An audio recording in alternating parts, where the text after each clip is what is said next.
Hello and welcome to the Retro Hour podcast, episode number 25, your weekly dose of retro gaming and technology news with me, a rather stuffy Dan Wood. And a rather hay-fevery Ravi Abbott. Oh, we're clawing our eyes out this week. Yeah, I was just walking across to the studio and, God, my eyes were streaming. So much hay fever. The time of day we record this show, it's like 7:30 in the evening and all the pollen's falling from the sky, so... Yeah. We might sound a bit bunged up today. Now, every week on the show, Ravi and I talk about the big technology and retro gaming stories, and then, in the second half of the show, we have a special guest on.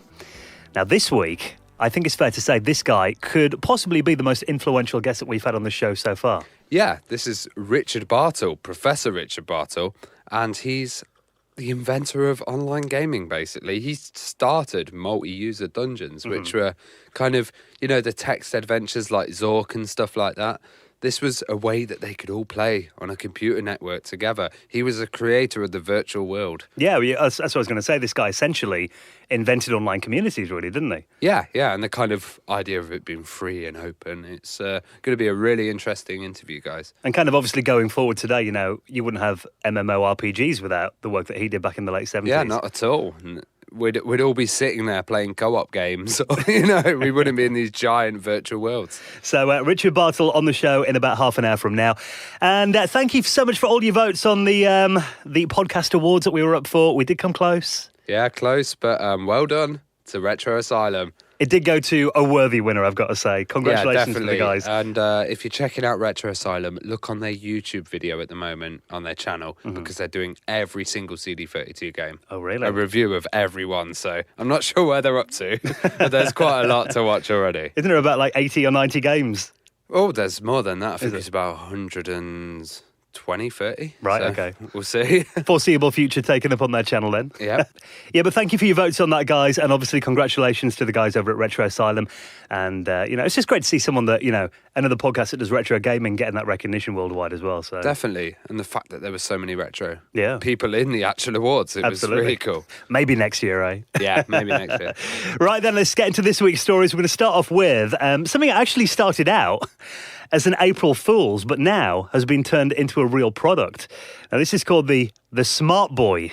Yeah, and this is really cool. I've seen it all over all the newspapers, like Metro, and everybody's been covering this. This has been a major this is a major news item. So essentially what this is, it's kind of a smartphone holder that gives you Game Boy controls on your Android phone. It connects via the USB port on the bottom of your phone. But not only that, this is not just like an emulation thing. You can even put Game Boy and Game Boy Advance cartridges into the back of it. Yeah, this is so cool. I guess it's communicating with the bottom of the phone. Yeah. And then it's kind of translating the code on the cart. Yeah, well, I guess it must kind of load up some kind of Game Boy emulator on there, but you can actually read the code off the original cartridges. But it's directly accessing the cart. So absolutely. It's amazing. It's really good as well because I've not actually held one, but from the reviews I've seen, apparently the buttons do feel very much like an original Game Boy. So, because that's always been my complaint about emulating on phones. It's kind of like, you've got to use those horrible on-screen controls. Oh, I hate those. The circular ones where you have to kind of go round on the joystick. And they never work. Screen. Yeah, they never work at all, do they? So having the actual, D-pad and the buttons and everything like that, this looks awesome. And apparently this was originally just come out as an April Fool's a few months ago. And they got that much reaction out of it that they're thinking, oh, well, we may as well make these things for real. So there you go, they're coming out. Why don't they do it so you could add the camera and stuff? Maybe you can. Who knows what accessories will work with this? Well, it's download the app we were talking about last week. Yeah, you sorted that, yeah. There you go. And the price tag's not bad as well. It's coming out for $60, so I'd assume that's probably about 45 quid. Very good price for something like that. And we'll be out in December this year, just in time for Christmas. Yeah. They know what they're doing, don't they? Definitely. Now, we've obviously, got a bit of a history with online, Ravi. We've been using the internet for quite a while now. Since Demon Internet, I think, in my days.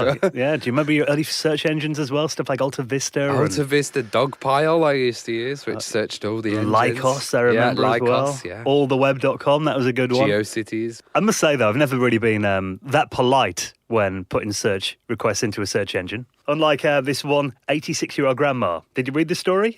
Yeah, I love this story. I think it's great. She was typing in the search menu, and she's kind of done it in a way that you talk to somebody or you'd be requesting information. So she's like, please translate these Roman numerals. Thank you. It's like so polite in English. Well, her name is May Ashworth, 86-year-old lady from Britain.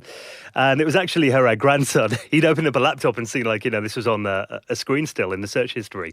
And he sent a tweet out, and since then it's gone viral all over the world. He actually said that he thinks his grandma thought there was a physical person there at Google's HQ, manually replying to each search result. So, it's quite nice, though, isn't it? And also, not only did a lot of the papers and stuff pick it up, but Google themselves have seen this tweet. Yeah, they responded, didn't they? I love their reply as well. Dearest Ben's Nan, hope you're well. In a world of billions of searches, yours made us smile. And they also answered a query as well manually on here too. So nothing like good old-fashioned manners. Yeah. There you go. Gets you retweeted by Google. There you go. I applaud you, May. Now, there have been lots of really simple solutions for getting retro games in your living room recently, and there's a new one that's just come on the market that's been getting quite a bit of coverage recently.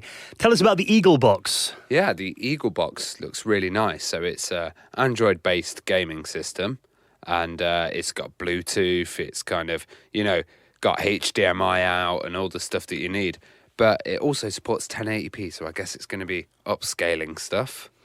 It's like a little home console that you can basically play PS1, MAME, Dreamcast, as many things as you can emulate in Android. Mm-hmm. But I think this is all pre-set up and enables you to do stuff like key mapping for the controls. It comes with a controller as well, and looking at that, I mean, it looks very similar to the Xbox remote control, doesn't it? The Xbox controller. Yeah. It's obviously blatantly inspired by that, but it looks pretty comfortable, I've got to say. And it's got a remote as well, so maybe you could chuck Kodi on there as well and use it as a media center as well as your gaming console. Well, from what I've read, it comes with Kodi out the box anyway. So excellent. It is essentially an Android TV box. But the guys at Funstock, I think they're the guys behind this. And I've watched a few demonstrations on YouTube. And what happens is, this is quite interesting because not only does it, come with all the standard Android TV stuff and Kodi's on there, but it has an emulation store on there as well. Okay. So what it means is, like you mentioned, all those different consoles are kind of out the box compatible with it. But I was watching a few YouTube demos and they've kind of got this retro gaming store on there where you click the games and they download to your Eagle box for free. So I'm not sure how they've licensed that or if it is. Or who's hosting it, Well, it's got stuff like Mortal Kombat and all that on there as well. Wow. So, well, it looks like a pretty capable system because it's a, quad core here, 1.5 gigahertz. And they're saying it will support up to 16 gig of flash as well. Mm-hmm. Yeah, and I think it's got like a USB port on it, so you can do external storage. Yeah. And it's pretty much like you said, it's plug and play. So I think these devices are great though, because I've got PCs that are capable of running MAME, like no problem and all that, but it's always a bit of a pain to get MAME and stuff running and emulators configured on a PC. And they always tend to break. I love these little boxes because I have them near my TV. They're silent. It's all in one solution. You just have your one power supply. It doesn't take up much room.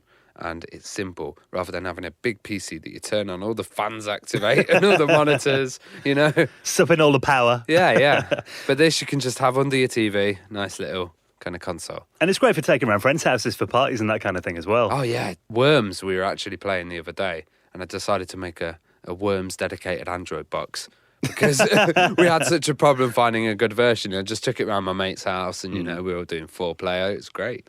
Because, you could technically set this up on your own, but I think having a solution where, it's got this store on there that makes it really simple, and the amount of systems that it emulates out the box, everything from like the Amiga to the Atari Jaguar, the Game Boy, the Mega Drive, 32X, it's all set up for you. So, and the pricing of it's not bad, $79.99. Really good. And I guess like setting up the HD and everything would be a real annoyance, especially with the BIOSes and everything. You mentioned then it comes with a remote control and this game controller. Buying them separately would be about 30 quid anyway, wouldn't it? So, you know what I mean? It's quite a good deal, I think, actually. Yeah, well, look out for the Eagle Box, guys. Absolutely. We'll pop links in the show notes, like every news story we mention at theretrohour.com. Now, you found a nice little follow-up to a story that we mentioned a few months ago now, this Amiga 1200 replacement cases Kickstarter. Yeah, this is on Indie Retro News. Essentially what this Kickstarter's for is remaking Amiga 1200 cases, because we've talked about it before, You know what happens to Amiga cases when you leave them for a while? Yep, yellow. Yeah, rotten tooth yellow after a bit. And, you can do the retro brighting and all that kind of thing as well, but it is cool to get brand new cases made for your vintage hardware. And when this story first broke, we did mention some kind of the enhancements that this new case has over the original one. There's even like mounting places in there for boards like a Raspberry Pi or the Kira, if you want to use the Amiga's keyboard on a Raspberry Pi to emulate the Amiga, for example. No, this looks really good. And I was just, it got me thinking when I just saw it. And I thought, well, Raspberry Pi, you could have one and an Amiga built in there. And then you could have some kind of sharing interface that they have with the Linux stuff. And you'd probably be able to run, Firefox on it. Yeah. or these programs for a bridge. Well, you could do it kind of like VNC, couldn't you, I guess? Yeah, Just open, so you can get VNC on the Amiga. That'd so be you quite could nice. have like a little tiny credit card size thing that just gives it a massive boost as well in there. Well, and it would still look original. Well, I saw a video the other day of a guy, he had an Amiga 1000 and a Raspberry Pi linked up, and he was using the Raspberry Pi to get the A1000 online, and he was doing bulletin boards and online gaming and all that with it as well. Excellent. So you could have that built into this case, couldn't you? Yeah, and these look really nice. They've also got a little slot that they're going to do underneath the PMCIA slot, which will hopefully be for compact flash cards. So, you'll be able to stick them in the side very easily. Yeah, rather than having it hanging on a piece of masking tape or something like most of us do. And even the back of it as well is they actually supply lots of little cutouts so you can put like HDMI or DVI, on that expansion bit on the back of the Amiga 1200. So, and I've read even, where the badge on the case goes. A lot of people make third-party ones. Yeah. And apparently it's a little bit deeper to accommodate some of the bigger ones on eBay and stuff. Yeah. So, well, I think this is good for people who aren't as crazy as us ripping up the cases. And, they just want a kind of nice solution. And it'll look very clean as well. Well, they made these with, I think it's a 3D printing kind of process they've done for it. But, I mean, that's so advanced now. These things, from the pictures here, they look indistinguishable from the original thing. Yeah. I was thinking, these were the original molds or something, but no. No, Wow. they're not, but yeah, it's like, you couldn't tell, could you, by looking at it? No. What's even more exciting is, though, they've announced another Kickstarter that's going to be starting on the 1st of September for replacement Amiga keys. Oh, that's the one that I want to get to, because I've got a couple of A1000 keyboards, 2000 keyboards that are very expensive, and I want to sell them. But the keys, there's a few keys missing, vital keys as well. So, and Amiga keys are quite awkward. You can't just stick any old PC keys tops on them, can you? The little springs underneath and the little plastic bits, they're all very important, which ones you get for it to work. One thing I like about this, we're also going to be doing black CD TV keys as well. Oh, my God. That'll be wicked. We'll be able to do the conversions. And yeah. Because if you're not familiar with the Amiga scene, the CD TV was like a weird Amiga that came out that looked like a video recorder. And it had a black keyboard, but, a lot of guys over the years have tried to make their Amiga 500s and 1200s black by painting them. But to do that, they've cannibalized these CD TV keyboards. Thus making them very rare. And they go for about 160 quid now. Yeah. In the original state, so it'll mean that people stop cannibalising them if you can buy Well, new I've keys, had so. one sat at home and I've been thinking black Amiga. Oh. Don't do it. Hold on till September, Ravi. Yeah. You can do it. So, we'll pop a link in the show notes if you want to find out a little bit more about that. Now, we like to cover retro gaming conventions. There's actually one that's been happening up in the Northeast for a couple of years now. I love the name of this one as well. Nurg. Yeah, NERG 2016. Yeah, I heard they'd done an interview. I think it was either on RGDS or Maximum Power with the organizer of NERG, and it sounded like a really cool event. There's a lot of the focus is on arcade, pinball machines, that kind of stuff. And, they kind of try to appeal to both groups of people. So they try and get the young people involved as well as the old retro heads. Cool. And they were saying last year they had more young people buying stuff that weren't alive when the consoles were there than olders, So there's a new generation that will come into this event. Well, we've talked about that. I mean, there was a thread on Reddit a couple of weeks ago, and it was like, who are retro gamers? And they put like a little poll in there. And the amount of people that were like 19 to 24 that were into like, Super Nintendos and Mega Drives and all that. It's crazy, isn't it? But this event here, it's coming up, it's their fourth one now, actually, happening in Gateshead on July the 2nd and the 3rd. I think usually it's held in Gateshead Stadium, but this year it's going to be at Gateshead Leisure Centre. So it's a different venue to what it has been over the last couple of years. But there's a YouTuber I watch called Retro Gamer VX. Okay. Have you seen any of his channels? No. He's like, you have to link me. well, he's really good. He's a Geordie guy.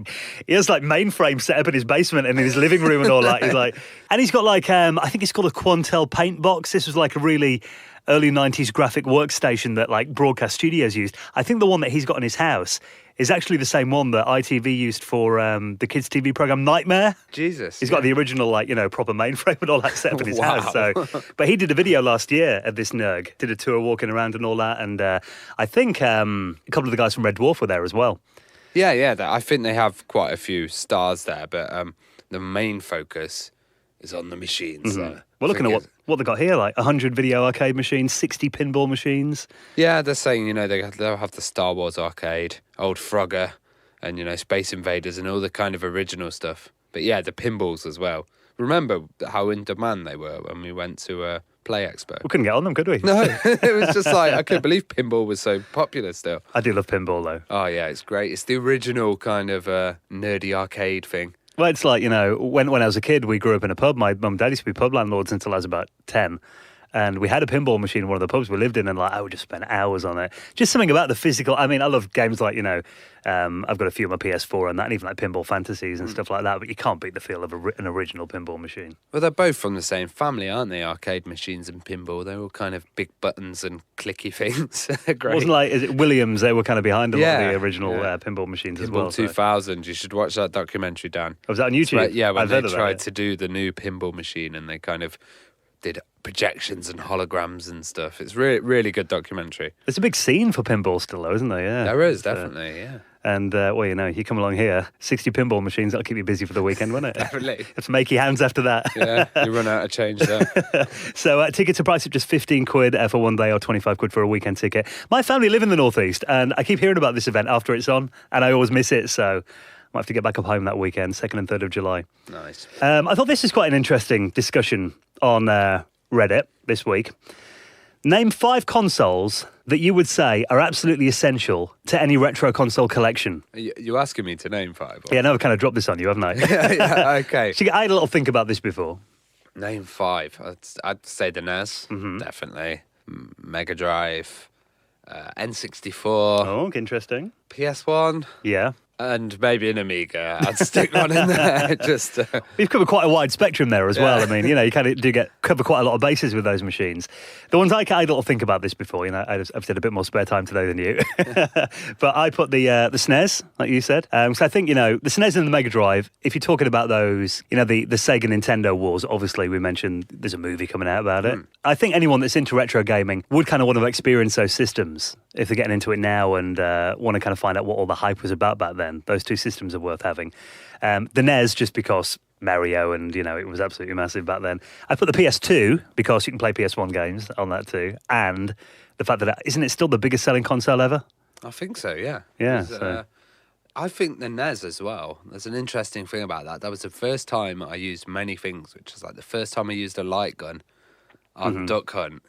And, you know, it was the first time I did a 2-player fighting game with my friends. You know, it was like very innovative and kind of it brought the gaming back, didn't it? I remember the Atari with the old cassettes and then the stick, and it was just horrible.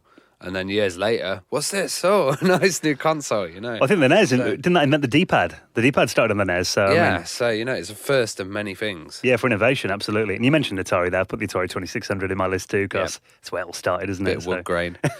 So, yeah, we'd appreciate your thoughts as well. I mean, we started using Facebook a bit more recently as well. Might put this as a little poll on there as well, so it'd be interesting to find out what people are thinking. You know what I was thinking? I was thinking, wouldn't it be a good time to buy up a Wii U? And I was thinking maybe you could buy a sealed Wii U and a complete collection at the retail price it would be. And do you think this thing's going to be like the Virtual Boy in the future? Like completely... Well, sales are not far off. Yeah. One of these rare Nintendo things that didn't sell that well. And Oh, that E3 the other day, I think they only announced one Wii U game. Yeah, well, it's all about Zelda, isn't it? I think that's the only one they announced. Yeah, so be an interesting thing if you can get some cut price Wii U's for your collections, guys. Shouldn't your attic will be worth about 700 quid in a few years, won't it? Yeah. You mentioned Nintendo there. Let's go to their arch nemesis back in the day. This is quite cool, a little video that you found on Facebook. Domino's doing like Sonic and Sega logos, and this is basically Domino's falling down, isn't it? And doing really cool patterns. It's kind of like your standard Domino's pictures, but this guy's kind of obviously a Sega nut. Yeah. And he's done, Tails, Amy, he's done Knuckles, Shadow, all of the kind of characters. And it's just satisfying to watch Domino's fall over. I always find that nice. I used to have loads of Domino sets when I was a kid, and I'd do nothing quite as advanced as this, but it is that moment of satisfaction because you spend so long setting it up. And looking at this, it must have took him about 2 hours to do this. Yeah, because they're all kind of layered, so when they drop down, the picture becomes relevant. But yeah, it's a fun little thing. And if you make one mistake with it, you got to start the whole thing again. Or if a domino falls to the side or something, it must have took so long. And what I love as well is he's actually put little sound effects in this video too. Ready? Oh, yeah.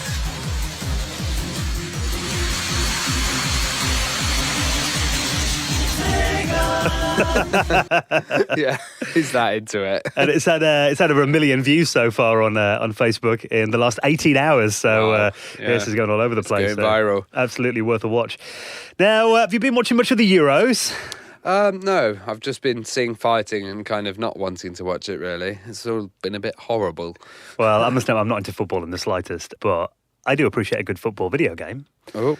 And this will appeal to you. There has been another unofficial CD32, Amiga CD32 release. Yes, another one to print off. This one's called Football Fever. So essentially what they've done is put together 11 of the best Amiga video games, football video games, onto a single compilation CD with a nice menu. And you've got stuff on here like Empire Soccer's on here, Kickoff 2, Sensible World of Soccer 96 and 97. Oh, cool. This is really good because Manchester United Europe or Manchester United Soccer is one of the most expensive games for the CD32. Did they get a proper CD32 release in Yeah, there? yeah, but you can get it boxed, but like people are trying to sell it for 300, 400 quid. So it's quite good having this on a compilation.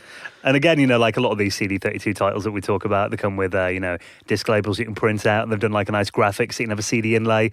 And there's even a little sticker on there as well. Officially an unofficial Euro 2016 product. So cool because the menu screen is a football pitch.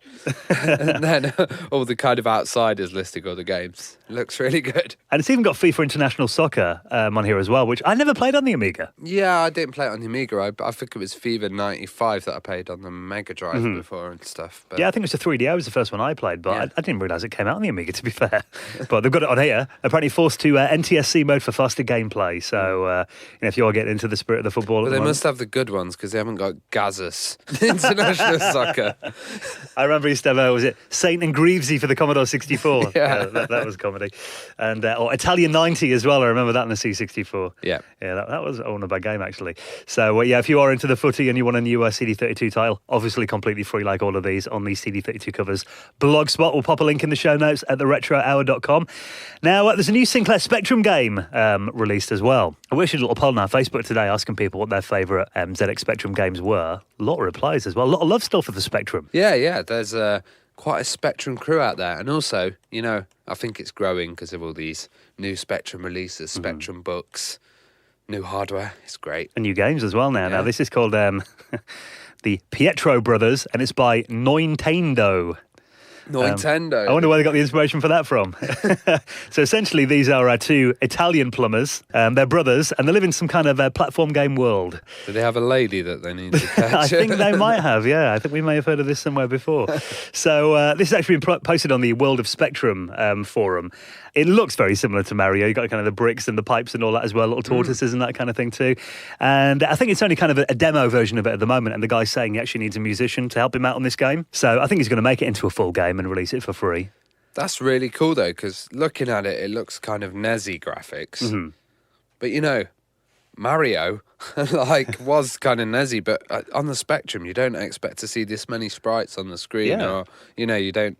I don't know how it scrolls. I'd love to see that. Well, looking at this as well, I mean, it's kind of got like all Spectrum games have that kind of dark black background as well, and those really vibrant kind of like neon kind of colours that the Spectrum's famous for. I think it looks really nice actually, and like you said, there's quite a lot going on screen here. They've even got kind of Mario and Luigi or whatever they call the characters in this, both on screen at the same time. I think it's quite an achievement for the Specky actually. Yeah, definitely. I'm just looking at a video at the moment. Yeah, it looks really good fun. Yeah. The scrolling's not good. It's fixed to one screen. Yeah, well, it is a but Spectrum. yeah, it's pretty cool. Yeah, and the reaction looks good when you're hitting the blocks and stuff. Good spike collision and all that, yeah. Definitely. Well, if you haven't got any skills of making Specky music as well, I'm sure this guy'd like to hear from you because he needs a soundtrack for it, apparently. Well, so. there's plenty of colour bleeding as well, so it'll keep like you all on good Specky Spectrum games fans, should. Yeah. Yeah, so if you want to find out more, obviously theretrohour.com will link you up with this guy if you want to do the music for it, if you're up for that. Now, we mentioned that, some kind of famous people in the world of music are quite into retro gaming. We mentioned Calvin Harris in the Amiga, Kanye West in the Amiga, and the TurboGrafx, yeah, his new album. Did you know that Nas was not only a keen NES player, but also he had a Rob the Robot. Wow, that's amazing. Now, there's been this picture shared. It was in his bedroom in NYC in 1993, even before he did the Elmatic album. You know, we're talking early 90s, and he's there just chilling out on his bed. Nice CRT monitor, and in the background you can see not only a original NES, but also Rob the Robot sitting proudly on top of it as well. Oh, excellent. Yeah. So do you think Rob was helping Naz with his early tunes? Yeah, moving his arm along, like hitting the drums. Yeah. Well, Rob the Robot's an interesting product because I've only ever seen one in person once, and that was at a video games museum in Rome that I went to last summer. I don't know if it ever came out in the UK, did it? Seemed like a very American thing. The only stuff I've seen has been videos online from America. I've never seen one in the wild, so... I know the reason that it came out in America. Have you heard the story of why Nintendo released it? No. Well, you know, obviously they had that video games crash in like 1983 in America. Yeah. You know, famously buried Atari pretty much, didn't it? You know, in more ways than one. But they had the Famicom was out in Japan at the time. They wanted to release it in America, but because no one was buying video games, they thought if we put this little toy robot in there, we can get it into Toys R Us and stuff as a toy. Ah, okay. So, yeah, it was like kind of... Yeah, no one wanted them on the video after the video games crash, so... Here, it's a toy, not a console. Yeah, and just happens to play these screen games as well. So a bit of a Trojan horse kind of thing, really, which I know there's only like 3 games ever made for Trojan robot. Yeah, there's only like 3 games ever made for the thing, but that was a pretty genius marketing move, really. Oh, yeah, really smart, that is. So, I mean, to be fair, you've got Rob the Robot to thank for, you know, probably the reignition of the video games industry, so... Naz obviously appreciated him. So thank you so much for checking out this episode of The Retro Hour. We'll be back again next Friday. You can get the show from our website, theretrohour.com, SoundCloud, YouTube, Stitcher, all your favourite podcast clients. And now we're going to hand you over for the next half an hour. I think this one is going to be so interesting. Oh, it's going to be great. We've got Professor Richard Bartle, the founder of multiplayer online gaming. And we'll catch you next Friday.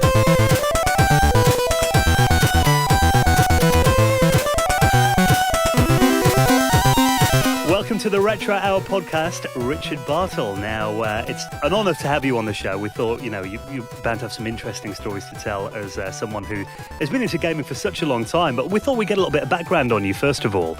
Is it true that you invented role-playing games when you were 12 years old then? Only for my own personal use. I didn't I didn't invent them for the rest of the world, no. But I did. I was playing role-playing games before I'd heard of role-playing games. Yes, I did, but I don't want to give the impression that I invented all of role-playing games, if you see what I mean. It was just something that I was doing for playing games. Well, did you come from a background, a family that were really into playing? I know you did board games and all that kind of stuff going up as well. Did you come from like an environment where gaming was kind of encouraged? Yeah, my dad and my brother, younger brother, we played a lot of games. Every weekend we'd play games. But these are board games, of course. And me and my brother would make games. He'd make some, I'd make some myself. And sometimes we'd play them. They generally weren't very good because we were only kids. But the role-playing one, that was a game that I invented for myself, just so as a way of telling myself stories. So. And then after that, you worked as a bingo caller for a while. Yeah, that was my summer job, weekend job, and over the summer. I lived on the coast in Yorkshire. Not a lot happens there, except the coast disappears into the sea. It's got terrible erosion, but because of that, I mean, I was by the seaside. I had a weekend job of working in the local amusement arcade where I called bingo. And as a result of that, I'm absolutely fearless speaking in front of crowds. And clouds, in fact, but crowds mainly. Well, I mean, you're talking then, you know, obviously this is before video games and stuff like that. What were kind of the seaside arcades like then? Was it mainly just bingo? They had bingo. They had 2 main kinds of machine. There were like one-arm bandits. A lot of things were essentially gambling machines. So you'd put money in and pull a handle, and then you'd get 80% of the money you put in back. Actually, they had this setting on the back or inside, which was liberal or conservative. Right. So if you had it on liberal, I think you might have got 80 or 90. If you had it on conservative, it was about 70. So what they'd have is they'd have a circle of machines of the same type. There might be 8 of them, and they'd set one of them to liberal. the one that you'd see first, and then the others to conservative. So one person would be on the Liberal one winning, and people, oh, that looks good, and then go on the conservative ones, and then he'd lose because of the setting. But that was one kind of machine. The other kind of machine was the what you might call the experience machine. So something like a pinball would be one of those. Or we had some other ones. There were flying your craft. You're flying like an imaginary aeroplane over a 3D environment, and it did look 3D. Well, it was. It was a little model on a conveyor belt. So we had things like that, and they were. You didn't win any money, but it was fun to do. Mm-hmm. So they were the more game-like ones. You being a bingo caller, yeah. How did this kind of lead to your first computer experience? It was nothing to do with my first computer experience. That was just a way of getting money, so I could give my parents something towards my keep. My first computer experience, that was when I was at school. There was a large British Petroleum Chemical Works over near Hull, a place called Brough. And because it was quite an unpleasant facility, the people in BP, wishing to get on the right side of the community, allowed some schools who had teachers with experience of computers to have access to this computer. So one of our teachers, Dr. Dorney, had a degree in chemistry, but he was a maths teacher, but he'd done some simulation work or something on a computer. Mm-hmm. So he had the necessary computer experience. So we got on computers there, and it was 110 board, paper tape. Actually, we upgraded to the paper tape. Before then, it was write things out on sheets of paper, coding sheets they call them, and you had to write your instructions on the coding sheets. You sent them off to BP. Some typist typed them in, then they were run, and then 2 weeks later you got your output back if the typist hadn't misread or mistyped your instructions. That's quite the debugging process, isn't it? Yeah, it was. The test edit cycle was kind of long. I'll tell you one thing though, it really does make sure it makes you very careful about when you code, because if you know it's going to take ages to find out, then you're rather more keen to get things right the first time rather than just typing away and letting the compiler tell you what things are wrong.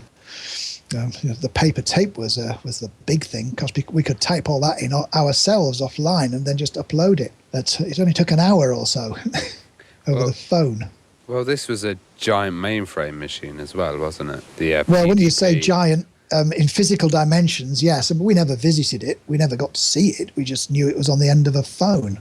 When I got to university, I could see the mainframe, and now we've got where the mainframe used to be is now a computer lab with, I think we've got about 80 PCs in there, something like that. In the room that one machine used to take up. Yeah. It used to have a false floor as well, so that underneath that false floor were, I think, 29, might have been 20, no, I think it's 29 carbon dioxide cylinders. If there was a fire detection, then suddenly, woof, the floor would explode and the room would be flooded with carbon dioxide. Now, it only actually needed 2 carbon dioxide cylinders to flood the room, but it had 29 because that way it would flood the room a lot quicker. The thing is, if there were people in the room at the time, they would have been killed. But people were a lot less expensive than computers, and there was a mathematician who'd actually run the numbers and found that if you deliberately killed somebody like that, you would have to pay less in compensation than you would to buy a new computer. My word. Well, you did mention when you went to university. I mean, was that always your dream to go to uni then? Well, the thing was, where I grew up in East Yorkshire, nobody went, well, only 1 in 7 of the population went to university anyway back then. Mm-hmm. The kind of jobs that you now need a degree for, you would get with your A-levels. So it's like A-levels back then were the same as a degree now, an undergraduate degree now, in terms of what they'd get you a job in. So it was one of those things that it never came up because nobody went to university. But when I was gradually getting into towards the end of the what would then be the 5th year. I don't know what they're called now, but I'd be 15, 16. I was thinking then I could get to university. I'm smart enough, I could go to university. I remember a particular careers interview when I was aged about 17, where the guy was attempting to persuade me to join the army because that's where they sent a lot of people, and said, "Did you want to do that?" I said, "No, I don't. I want to go to university." And he was like, "Well, if you work really hard and try very hard, then I guess you could get to university." It just wasn't something that people thought of back then because there weren't so many people went to university.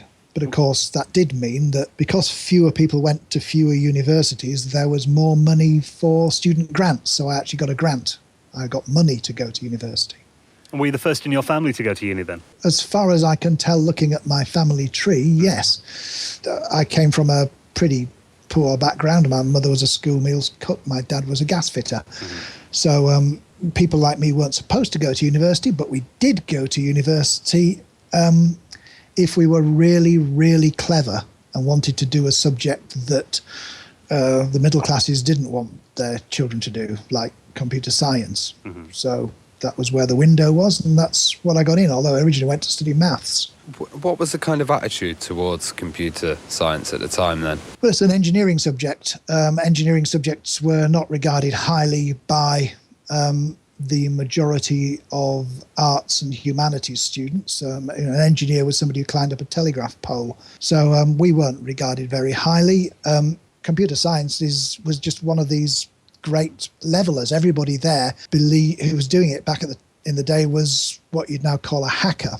We were all there because we thought the computers were the future. They were great liberators. They would be able to help save the world from itself. They were means of expression. So the people who did computer science, we all thought pretty much the same way. There you go. Not a lot to do with games here, is it? But Well, it's nice to get the background on this kind of thing as well. I mean, obviously we're talking like the late 70s. It's before the microcomputer boom happened here in the UK. I mean, how did you kind of get the time on the machines then? Was it kind of outside your course? Were you there on weekends and evenings and just like stealing any time you could get on the machine? Coursework was all strictly regulated. Everything, we all had a certain number of contact hours on the machine.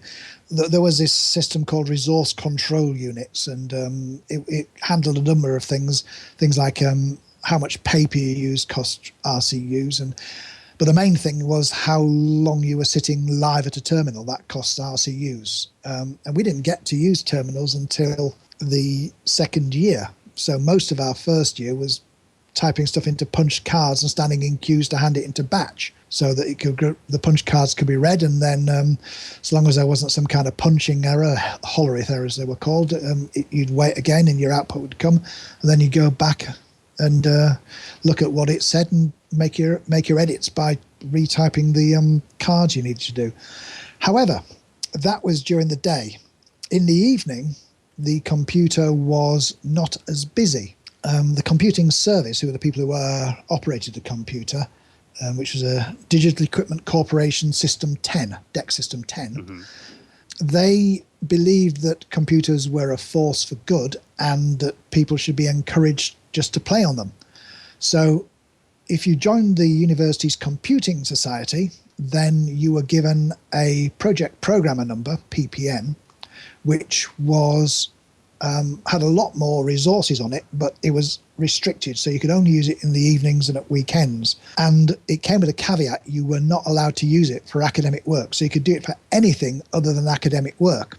And if somebody did use it for academic work, then they would lose their account. Not only that, they'd be marked down and possibly could take some other people with us, because sometimes we had to share PPNs. So this meant that in the evening we could just play on the computer, and that's what we did. We played on the computers. We just wrote code because it's fun. So where did the kind of idea of gaming on the network come from? The network. Yeah, the network. well, kind of rather than single player, you know. You guys, the network. Yeah. We did actually have a network.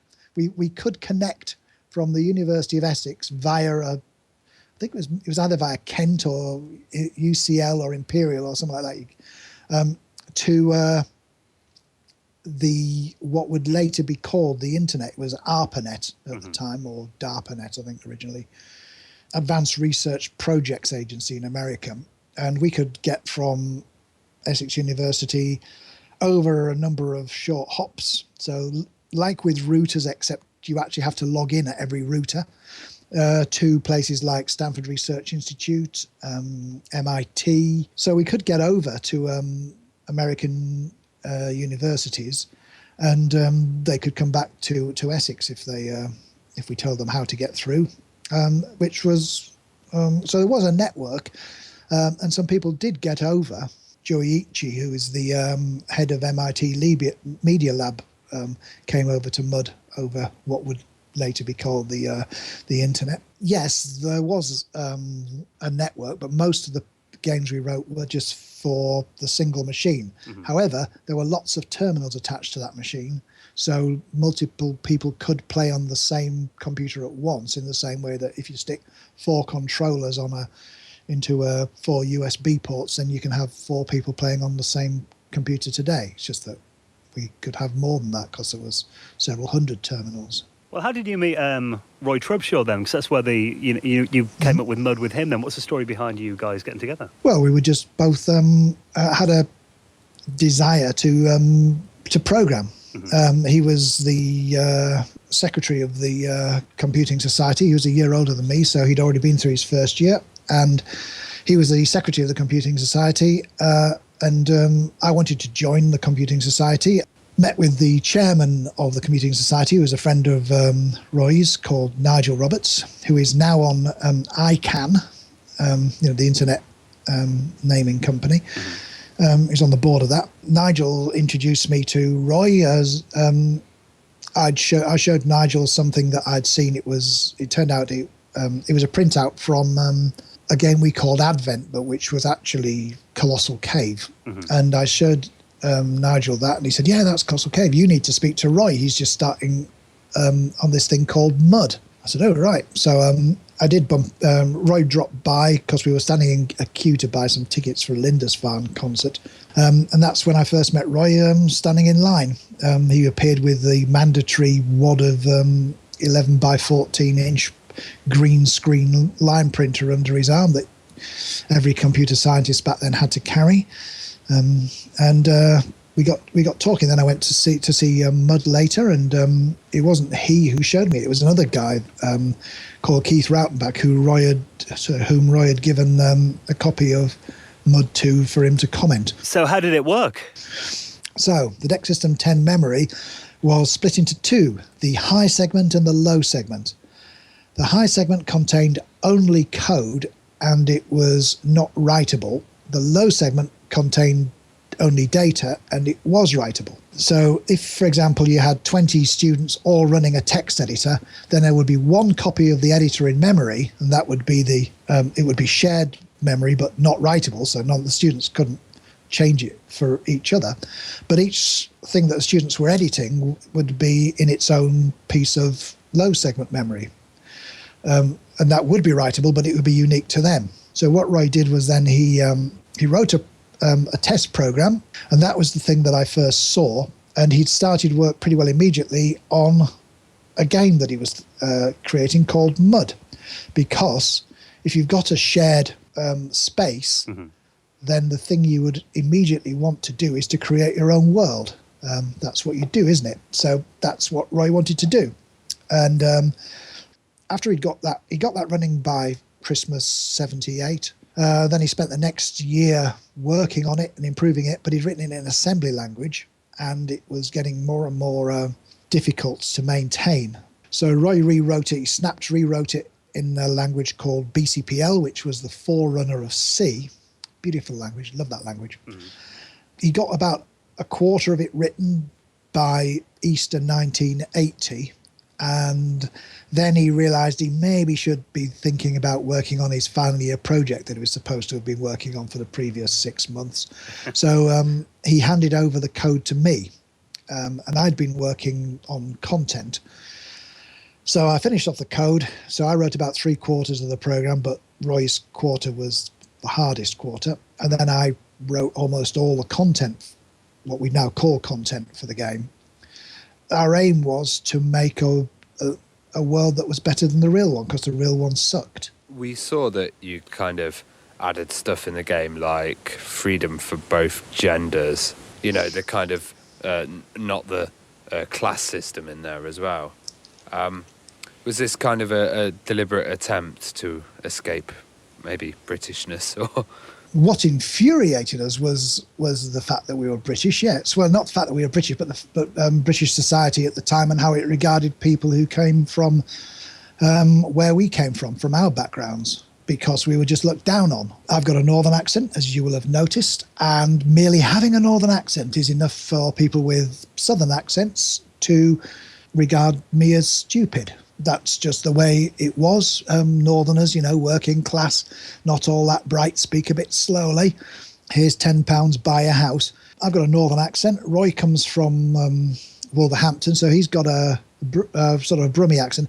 So Roy speaks a bit like this. What do you think you're doing? Oh, I don't know what you're doing. What do you think you're doing? I can't do that. What do you do? So that's Roy's sort of accent. So, I sound like the typical peasant. Roy sounds like the typical factory worker. We were not going to get far. The real world wasn't going to treat us very well. We were only at university because there was this slight window which allowed us in. The real world had some dreadful attitudes, still has some dreadful attitudes. People were treated as though it wasn't their qualities, their human qualities that defined them. It was their place in society. So that's the British class system for you. And Roy and I railed against it. We didn't like that. Well, nobody else did. It wasn't just Roy and I, it's just that Roy and I had the wherewithal to do something about it. And so we made a world where you could be yourself, become yourself, where it didn't matter what you were in the real world, whether you were disabled or whether you were 90, or it didn't matter. The point was to give a world where you could be yourself. Well, obviously no one else had really done this back then. I mean, what was kind of your initial impressions when you saw people interacting with the game then? Was it quite eye-opening? We didn't know that there weren't hundreds of these across the world. We didn't know that we were doing something that no one else had done, and some other people might say that we didn't. Other people were working on similar things around the same time. When people started to play it, I knew what to expect because I'd played Dungeons and Dragons, so I knew what role-playing could do, but not many other players had. Roy hadn't played Dungeons and Dragons. So when they first started playing it, they were playing as themselves, and that was not how we wanted it. We wanted them to be free from themselves, not play as themselves. So I had to, that's when I put in female characters, and I had a plan for it. I had a debug character, which I called Polly, which was named after a parrot, because what would happen is that I wanted something there that would just stand around as, while I was playing on one character, I needed another character like as a stooge there just to parrot back anything that I was wanted it to do. So I called it Polly. And of course, when I added gender, Polly's a female name, so I added a female, I made Polly a female character. And everybody thought, oh, but you're a male and Polly's female. How can that be? And, well, you know that I'm male, but Polly's not. Polly's a different person. I'm just pretending to be Polly. Polly's role-playing. I'm role-playing Polly. Oh, wow. So other people have created female characters, with a bit of a, I'll play as a female character. So there were the defense of just doing it for a bit of a laugh, but actually what they were doing was exploring parts of their own personality by being somebody else, someone who's not them. Well, kind of talking about MMOs, they seem to be falling into this set format, and they're not creating kind of open worlds like you originally did, and with kind of new rules and original ideas. How do you feel about that nowadays? We do see some that are creating new formats. The best example recently would be The Secret World, which is much more fluid about what characters can do. You can change between different roles. You can build. It's a skill-based system. It's a gem of a game. Really, really good game. Trouble is, it's over-designed. But beyond that, it shows what you can do. EVE Online also shows what you can do, but that's bled out into the real world, and it's hard to role play. It's hard to be somebody else when the real world is. You have to bring the real world in with you. I've kind of found that DayZ and a few of these kind of survival zombie games are making new kind of ways of interacting. Yeah. Crowfall, which is coming out later, that's taking some new directions. What's happened is that once World of Warcraft came along and took the M.U.D gameplay and industrialized it, if you wanted to make a game, then the obvious thing to do was to make it like World of Warcraft. Not that you were ever going to steal World of Warcraft players, but that's not how people see it, how investors see it. But the more games you have, people play and then they start to leave, drift away, and so you need to get more players. If you've got more games, you need yet more players. So how do you attract more players? Well, you can find unmined seams of players. There's very few players in India. Let's go to India. Or you can attempt to broaden the appeal of the game within the markets in which it already exists. And that's the way that most of them went. They thought, okay, how do we get people to play these MMOs? Well, they're a bit hardcore. Let's soften them. So they make them easier to play, less harsh punishments, easier to group with people, lots more rewards. People feel good about themselves, but in so doing, they diluted the gameplay. And so eventually we reached a stage where MMOs, what was ever special about them? Why did people used to love these games? Well, you once quite famously said that you closed down World of Warcraft in an interview I read with you. Did you get much backlash after that then? Oh, just a few death threats. I'm not kidding. I did actually get death threats. Wow, really? Yeah, but I figured that if somebody's means of killing people are to cast spells at them, I'm probably safe. But the thing was that World of Warcraft had sucked all the oxygen out of the room. I actually like World of Warcraft, particularly at the beginning, and I liked it all the way up to the Wrath of the Lich King expansion. I'm not criticizing World of Warcraft as a design. It's a really good design, one of the best designs. But what's happened since then is lots of other things have come along, but they've had to be dancing to the World of Warcraft tune. Now, so World of Warcraft, not through any fault of its own, except for being so damn good, made it impossible for people who were trying to experiment. Blizzard also raised the bar on implementation, so that if you wanted to make a game, you needed to have a game that looked good alongside World of Warcraft, which meant you had to have a lot of money. And if you have a lot of money, then you tend not to want to lose your lot of money, so you don't want to take too many risks.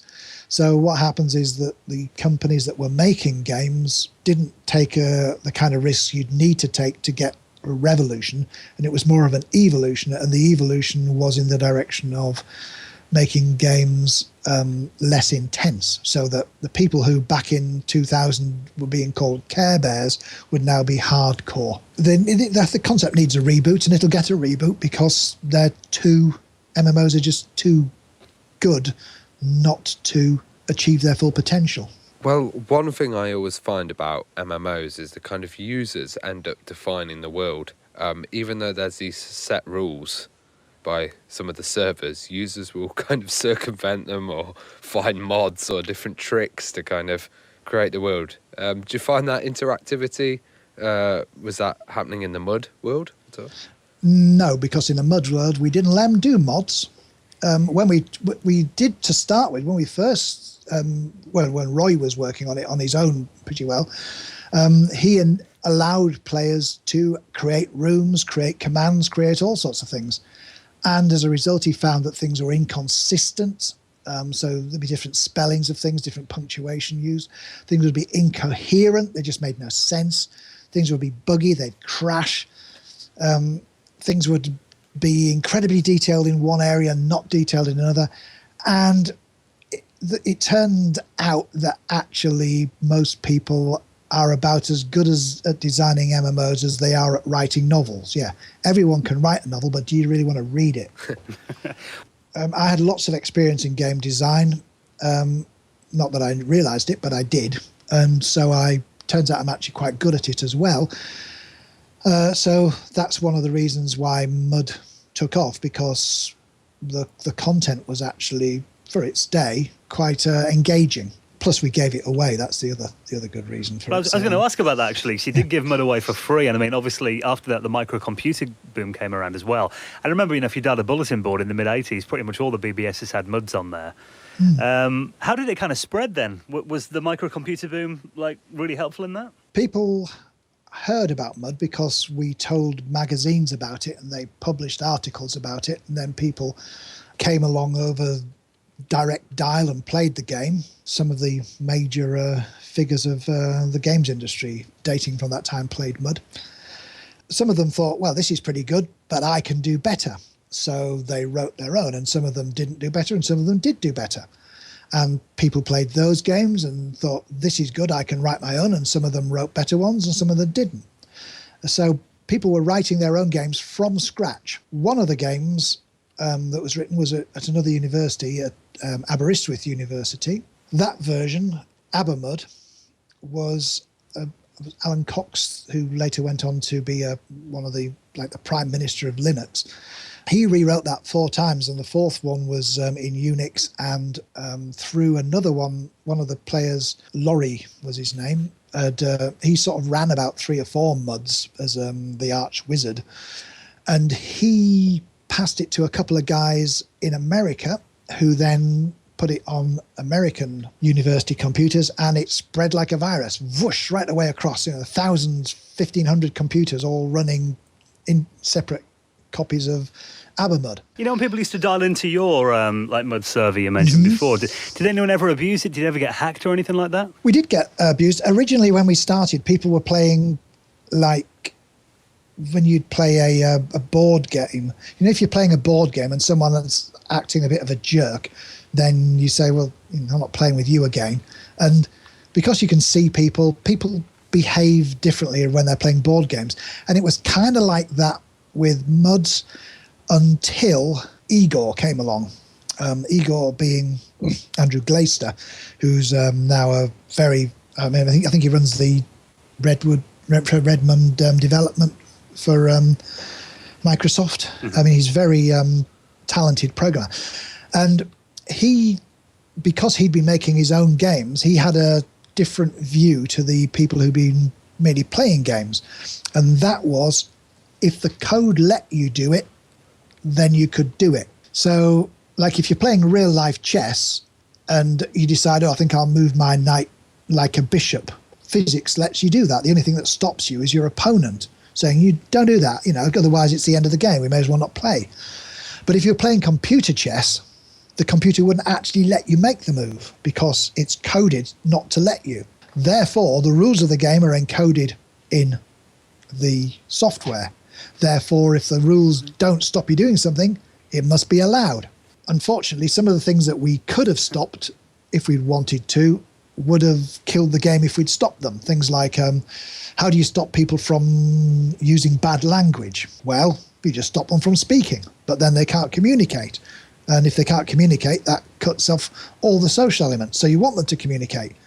So how do you stop them using bad language? Well, you put in a profanity filter, but then they invent new profanities, like Scunthorpe, which is what they did for America Online. Yeah. So there's some things you just can't code out. And he did that.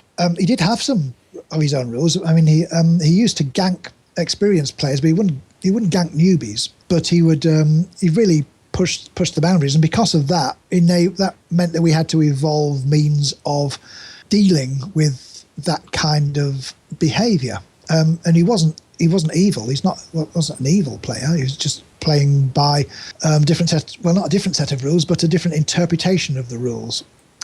Fortunately, if you go by the maxim that if the game lets you do it, it's allowed, and the administrators, the wizard players, have commands like Finger of Death, that means that if they FOD you, you can't complain because, well, why did you do that? Well, the game let me do it. Well, the game lets me do this. Boomf. Banhammer. So we did have that ability. And also, the other thing that happened was, because M.U.D was a game with permadeath, players themselves could gang up on people. And I'd made M.U.D so that just picking on people to kill them was a non-winning strategy. No one was going to get to wizard level doing that. With that kind of approach, it meant the players could defend themselves. If someone was acting as a jerk, then they'd kill them. And it was, I was just role-playing. Yeah, well, so was I. Well, we were talking about one of the classic games on our show the other week, actually. There is actually an effort to relaunch Habitat on an emulation of Q-Link and the Commodore 64. I mean, do you think these classic games still have a lot of elements of interest for newer players then who've never experienced them? As museum pieces, yeah. If you played M.U.D 1 now, you could write a macro to play. You know, press one button and then half an hour later you're a wizard. But these are games of their time. So they're good as museum pieces, but they're not the things that you necessarily play for fun. Now, that's the early ones. The games that came after M.U.D, M.U.D 2, for example, those still hold up very well. And they are still a lot of fun. And if people were to play them, they would find that they are amazingly detailed, vibrant communities. There's so much goes on there, but they're not going to play them because they're text. The reason they're text is because we didn't have graphics when they were written, but now we have graphics. And it doesn't matter how good I tell you games are, how many different commands there are, the nuances that you can do, the things that can go on, the incredible storylines, the plot lines, the atmosphere. It's pointless saying that because people just won't play them because they're text. I guess it kind of interests guys like us because it brings back a bit of a memory of text adventures, but new players would not have that at all. Yeah. Well, if you've got an imagination, you get the graphics, and what's more, you get better graphics than you do on the screen, because the graphics you create in your head are personal to you. Well, Richard, hopefully people hearing our chat tonight on the show will maybe... Some people might have got an interest in checking out some of these M.U.D games, and the fact that now the whole world's connected on the internet. I mean, you know, they're so simple just to log on and try on a website these days, aren't they? You can even create your own. But no one's going to try them. Just saying. You'd be surprised. There's some of them are. I mean, they've been on the go for since the early '80s. Mm-hmm. Games, Bat-M.U.D, for example, Legend M.U.D, they've been around for a long time, and they've got a couple of thousand players on them. The concept of free to play, as in not actually free to play, that came out of M.U.Ds. Akia, that was invented. The concept was invented specifically for a text M.U.D called Akia by Matt Mihaly, or Mihaja. Don't know whether he pronounces it Hungarianly or not. But he invented that in the late 90s. Now it dominates not just M.U.Ds, it dominates the casual games and apps and everything. Mm-hmm. Matt must make a couple of $1 million a year out of that one text M.U.D, Akia, because it's damn good. If people are interested in M.U.Ds and just want to check them out, then the site they should go to is M.U.D Connector, www.mudconnect.com, the M.U.D Connector, and that's where you will find M.U.Ds, thousands of them. A good starting point. Yeah, that's your drop-off, and you can look there for introductory ones or ones that are in your particular area that you like. You know, it might be cyberpunk, or it might be fantasy, or it might be historical, or it might be Dragon Ball Z or Z or whatever it's pronounced. It could be anything. There's ones there for Tolkien worlds and all sorts, because it's not worth the effort of Anne McCaffrey to shut down Pernmush, or was it Anne McCaffrey who did that? Well, there's so many of these things, so you can find the right one, and the people there will be welcoming because they don't get many newbies, and when they do get newbies, as soon as they find out that you are genuine and you're not just somebody who's there to mock them or to try and get money out of them or otherwise scam them, then you'll find very nice people, very nice communities, very nice worlds. But they're text. Well, we'll pop a link in our show notes at theretrohour.com. Richard, we really appreciate you taking the time to talk to us on the show this evening. If people want to keep up to date with what you're up to these days, where can they head to? They can probably sign up for a degree at the University of Essex. Yeah. that's where I'm teaching at the moment. So Still at your old uni? Yeah, yes, Wow. yes. I went out into the real world to make millions, which I did, but not for me. And then I came back into academia. I spent half my time as an academic and half my time as a consultant to the games industry. So people who make MMOs pay me money to go and tell them what they already know, which is kind of good. And you've got a book as well? Yes, MMOs from the inside out. And its companion volume, MMOs from the outside in. You get 700 pages in one and about 400 or 500 in the others. And if you like this podcast, which I can't imagine many people are still around, but if they are, then there's a lot more where that came from in the books. But well, hopefully you've inspired some people to check some of these classic games out, because that's where it all started, online gaming, everything. It all traces back to that, doesn't it? we weren't the only people who did online games, but I'd certainly say that MMOs you can trace back all the way to M.U.Ds in a pretty well unbroken, well, definitely unbroken link, even the ones in China and so on. Right place, right time, really.